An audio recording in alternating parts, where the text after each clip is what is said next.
Muy buenos días. El domingo Tony titulaba el mensaje sobre el paralítico de Betesda, 38 años de esclavitud.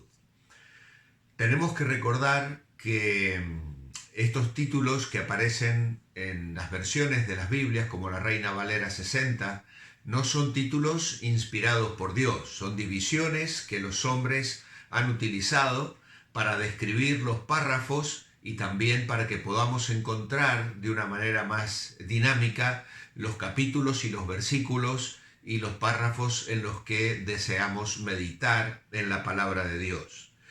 En nuestro subtítulo del día de hoy, día martes, en nuestros cuadernillos, tenemos la frase sin esperanza.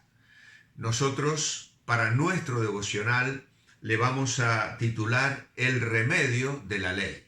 Ayer hablábamos del resultado del pecado y ahora estaremos meditando sobre el remedio de la ley.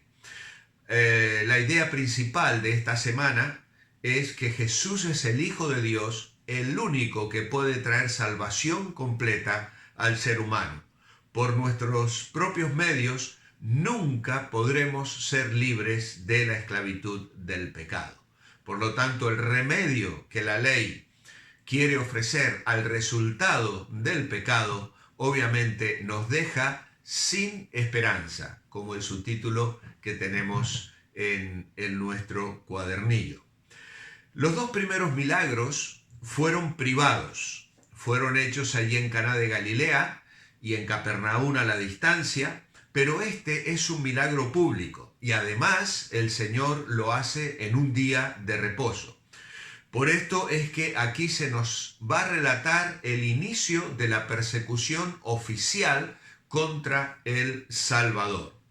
Ahora, tenemos que recordar que este material que estamos manejando, el de los milagros de las bodas de Caná, la sanidad del hijo del noble y la sanidad aquí del paralítico de Betesda, solo se encuentran en este evangelio y tienen su centro en Jesús como el Cristo, como el Mesías, como el Hijo de Dios, y es que tiene el propósito de que la iglesia continúe creyendo en Cristo para vida eterna.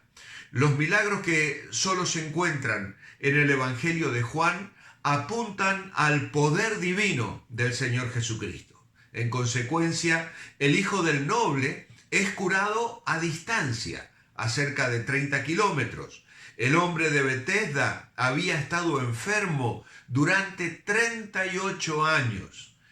Y esto nos habla de la dimensión, de la necesidad y del poder del Señor. El ciego de Jerusalén, que vamos a meditar después en las próximas semanas, en el capítulo 9, era ciego de nacimiento. Y Lázaro, que será resucitado luego, y lo encontraremos en el capítulo 11, estaría muerto 4 días. Así que todo esto destaca de una manera especial la divinidad y el poder del Señor Jesucristo.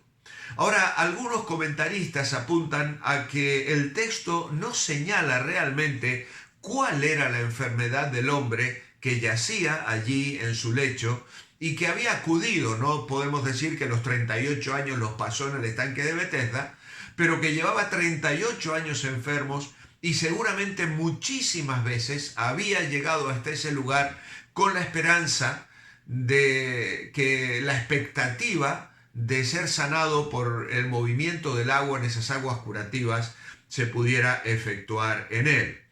Ahora, la lista que el versículo 3 nos presenta es que había enfermos, ciegos, cojos y paralíticos.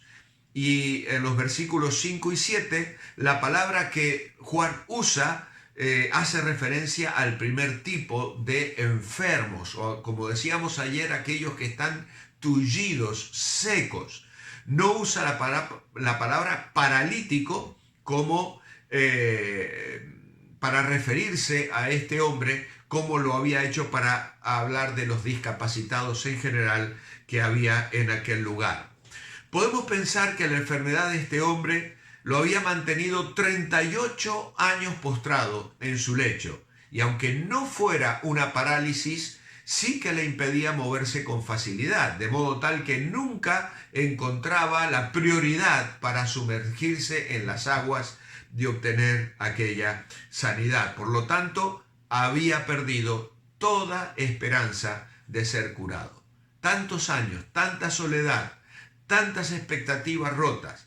Cuando el Señor le pregunta si quiere ser sano, el hombre no responde sí. Quizá la pregunta de Jesús les resulta incluso extraña, porque si estaba allí era obvio, evidente que quería ser sanado. O quizá ya estaba acostumbrado a estar allí y ya se había resignado a una vida sin esperanza. Así que el enfermo se limita solamente a dar una explicación de la situación que vive, que le impide alcanzar esa sanidad. Así que Juan nos destaca esto. Por 38 años aquel hombre había estado allí. Ahora bien, ¿a qué os recuerda esta cifra? 38 años. ¿No os viene a la mente los años que el pueblo de Israel vagó por el desierto? En Deuteronomio capítulo 2 y el versículo 14, Moisés les dice que por 38 años han tenido que vagar por el desierto por causa de su rebeldía, de su pecado, de su incredulidad ante un Dios que les había prometido llevarles a la tierra de promisión. Hablando espiritualmente, Israel era una nación de gente impotente que aguardaba ya sin esperanza que algo sucediera. Allí había una multitud de gente enferma y solo una era sanada, la que podía llegar primero, lo cual debido a era resultado, diríamos así, de su esfuerzo personal. Así que cuanto mayor era la debilidad, mayor la dificultad para alcanzar aquella bendición. Lo que precisamente caracterizaba la enfermedad de este hombre desafortunado era eso, la ausencia de fuerza, la incapacidad, la imposibilidad de alcanzar por sus propios medios. Y quizá esa fue la razón, decíamos también ayer, por la cual el Señor Jesús fijó en él su atención, porque le escogió como un símbolo de lo que la gracia puede ofrecer al hombre pecador. A la pregunta de Jesús solo explica su dificultad personal y reconoce también la falta de ayuda de cualquiera de los demás que se encontraban en aquel lugar. Quizá el egoísmo, la incapacidad natural de dar ayuda cuando no se tiene respuestas para la propia necesidad. La pregunta de meditación en el día de hoy nos lleva a buscar una aplicación personal. ¿Hay alguna enfermedad en tu alma que te hace perder la esperanza de ser restaurado y en algún sentido te mantiene postrado? ¿Por qué algunas personas no tratan ya de cambiar lo que no les funciona? ¿Por qué hay gente que se da por vencida en esta vida y viven ya sin esperanza? Las personas se ven envueltas en patrones de comportamiento negativo y debido a esto suelen perder la esperanza de un cambio. Es decir, viven repitiendo el mismo patrón una y otra vez. No saben qué hacer y mucho menos saben por qué lo hacen y lo que hacen también. La raíz de un comportamiento negativo es el deseo de satisfacer las necesidades legítimas que tenemos, pero usando medios ilegítimos.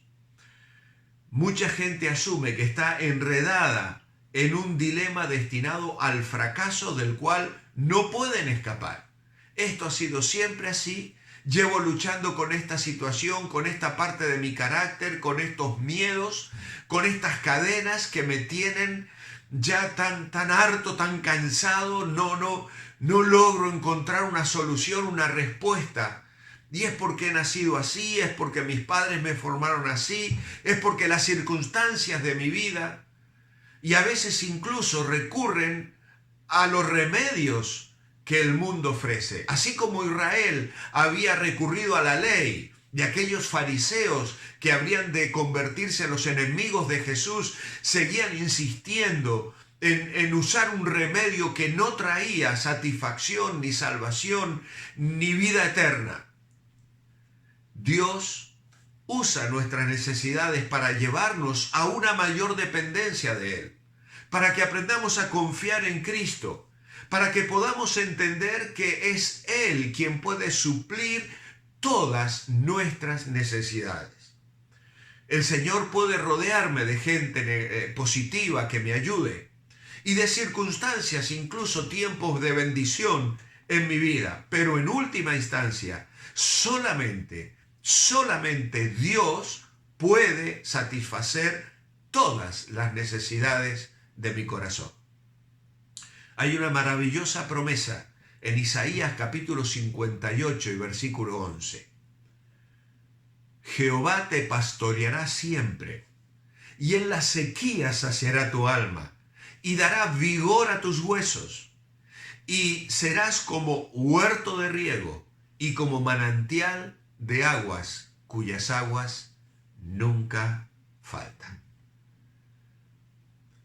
Hay un remedio para nuestra necesidad. Y no está precisamente en la ley. No está precisamente en los recursos que yo puedo lograr conseguir con mis esfuerzos personales. Quien pastorea y se ofrece a pastorear siempre mi alma y saciar mi sed en toda sequía que puede venir, porque vienen tiempos duros y de sequía, tal vez como esta pandemia que estamos viviendo, donde los meses van pasando y no podemos reunirnos como iglesia y no podemos reencontrarnos con nuestros hermanos con esa alegría de abrazarnos y alabar juntos al Señor y disfrutar momentos de comunión tan hermosos como los que estábamos acostumbrados.